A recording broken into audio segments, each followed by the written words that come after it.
बहनों, आज हम कक्षा 6 विषय विज्ञान में लेसन नंबर 5 पढ़ रहे हैं। इसका नाम है पदार्थों का पृथक्करण। आइए शुरू करते हैं। हमारे दैनिक जीवन में हम बहुत से ऐसे उदाहरण देखते हैं जिसमें हम पदार्थों को किसी मिश्रण में से पदार्थों को अलग करते हुए देखते हैं। यानी कि हम किसी मिक्सचर में से उसके अलग अलग प्रकार के पदार्थों को विभाजित कर देते हैं। जब चाय बनाई जाती है तो चाय की पत्तियों को हम एक चलनी के माध्यम से और छान लेते हैं। जैसा कि हम चित्र में देख पा रहे हैं, इसमें एक केतली के द्वारा चाय को कप में डाला जा रहा है और इसके बीच में जो चालनी लगी हुई है वह इस चाय में से अवांछित तत्वों को यानी कि चाय की पत्तियों को या फिर इसमें डाले जाने वाले अन्य पदार्थों को वो अलग कर देती है। फसल की कटाई के पश्चात अनाज को भूसे से अलग किया जाता है। मक्खन को अलग करने के लिए दूध या दही को मथा जाता है।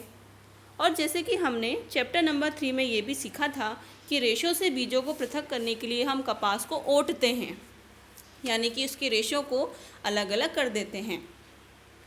आपने नमकीन, दलिया या पोहा ज़रूर खाया होगा। यदि हमें इसमें मिर्च पसंद नहीं है तो हम हाथों से चुन चुन कर उस मिर्च को अलग कर देते हैं। इस प्रकार से हम कई उदाहरणों के माध्यम से ये समझ पाते हैं कि ऐसे पदार्थ जिनकी हमें आवश्यकता नहीं है या जिसे हम अलग करना चाहते हैं, उसके लिए हम पृथक्करण का प्रयोग करते हैं। चित्र 5.2 में आपको दूध या दही का मंथन करके मक्खन निकालने की प्रक्रिया को दिखाया गया है। इस पात्र में दूध या दही को रख कर के ऊपर जो रखा हुआ बिलौना है उसे घुमा करके और मक्खन को अलग कर लिया जाता है।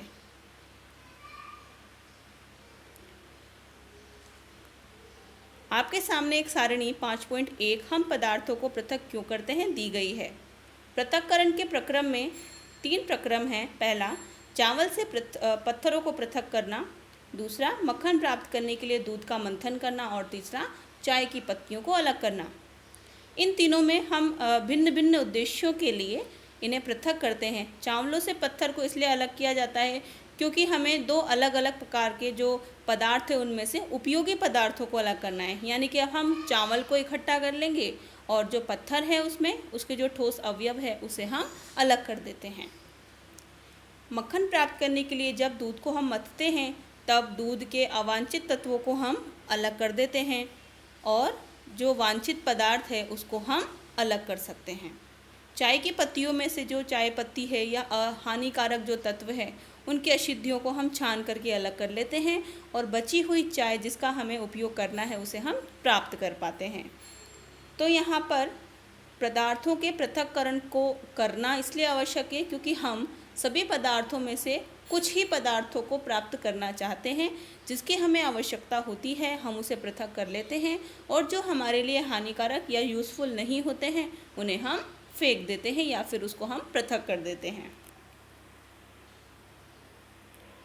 पृथक किए जाने वाले पदार्थों के जो कणों के माप है, उनका जो साइज़ है या उनका जो उसके अंदर मिले हुए जो पदार्थ हैं जिससे वो बनते हैं वो अलग अलग प्रकार के हो सकते हैं। ये ठोस, द्रव या गैस तीनों में से किसी भी प्रकार के हो सकते हैं।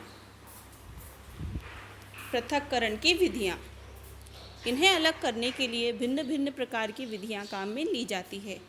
अब हम पदार्थों के पृथक्करण की कुछ जो साधारण विधियाँ हैं उसका हम उल्लेख करते हैं। सबसे पहली विधि है हस्तचयन। आपको चित्र में एक व्यक्ति अनाज को एक थाल में रख कर के और उसमें से छोटे छोटे कंकड़ पत्थर के टुकड़ों को हाथ से चुन चुन कर अलग निकालता हुआ दिखाई दे रहा होगा। हम अपने घरों में यह प्रक्रिया आसानी से देख पाते हैं। हमारे घरों में हमारी माँ घर के अंदर आने वाले जो अनाज है उसको इसी प्रकार से साफ़ करती है। उसे एक थाल में लेती है और थोड़ा थोड़ा करके उसके अंदर मिले हुए कंकड़ पत्थरों को हाथ से चुन चुन कर अलग करती जाती है। इस प्रकार से वह अनाज शुद्ध हो जाता है और हमारे खाने लायक हो जाता है। हस्तचयन की इस प्रकार की विधि का उपयोग गेहूँ, चावल या दालों से बड़े आकार की मिट्टी के कण, भूसा और पत्थर को अलग करने में किया जाता है।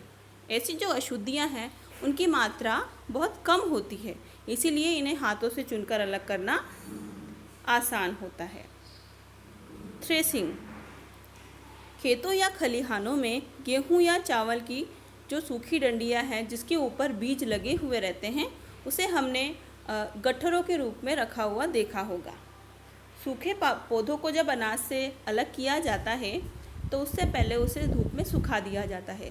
सुखाने से उसका जो पूरा भाग है वो सूख करके कठोर हो जाता है। प्रत्येक सूखे पौधे की डंडी पर अन्न के वो कण लगे होते हैं। उसके बाद इन डंडियों को जब हाथों से फटक फटक करके या किसी बड़े पत्थर पे चित्रानुसार मार मार करके इसके दानों को अलग अलग कर लिया जाए तो इस प्रक्रिया को हम कहते हैं थ्रेसिंग। यहाँ पर एक बड़ा पत्थर लगा हुआ है। किसान उस अन्न के, उस पूरी फसल के गट्ठर को इस पर प्रहार से मारता है। जैसे ही वह इस पर चोट करता है, अन्न के कण सूखे होने के कारण वो बिखर जाते हैं और वह अपने साथ में भूसे को अलग कर देते हैं। तो सूखे पौधों की डंडियों से अन्न कणों या अनाज को पृथक करने का ये प्रक्रम थ्रेसिंग कहलाता है। कभी कभी थ्रेसिंग का ये काम बेलों की सहायता से भी किया जाता है।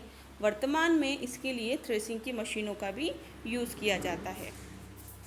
तीसरी विधि है निष्पावन। इसमें आप एक छोटा सा क्रियाकलाप कर सकते हैं। थोड़ी सी मात्रा में सूखे रेत, लकड़ी का बुरादा और सूखी जो पत्तियां हैं उनके पाउडर का एक मिश्रण बनाना है। इस मिश्रण को किसी ऊंचे स्थान से हमें नीचे की ओर गिराना है।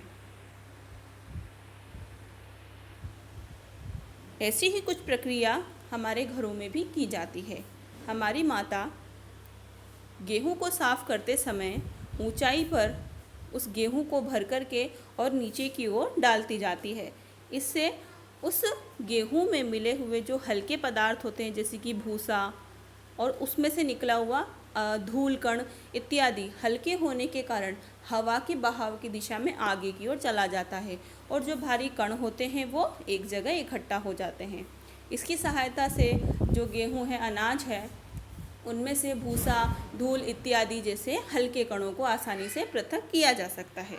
इस विधि को हम निष्पावन कहते हैं।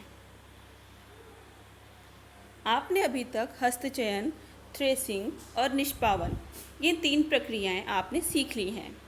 इसके आगे की जो प्रक्रियाएं हैं हम इस चैप्टर के 2nd पार्ट के अंदर पढ़ने वाले हैं। तब तक आप इन सभी बिंदुओं को अपनी पुस्तक में अवश्य पढ़ें। धन्यवाद।